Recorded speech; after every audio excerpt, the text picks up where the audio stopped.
minuman daripada Oligo.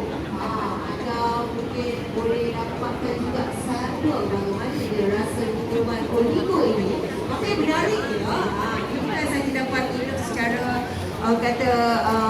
daripada minuman malt drink Oligo ini, tapi anda juga boleh berpeluang untuk memenangi earphones daripada JBL. Wow, bermakna anda boleh membawa pulang earphone JBL ni, tapi hanya 3 pemenang bertuah saja.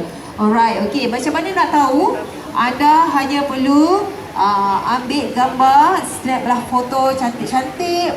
Jangan lupa tag at Oligo Malaysia Instagram. Okay, jangan lupa tag dan nanti anda akan dihubungi untuk tahu sama ada gambar anda terpilih sebagai pemenang untuk membawa pulang earphone daripada JBL. Alright, okay, itu antara yang diberikan sempena dengan penganjuran IHH Healthcare The Sky Race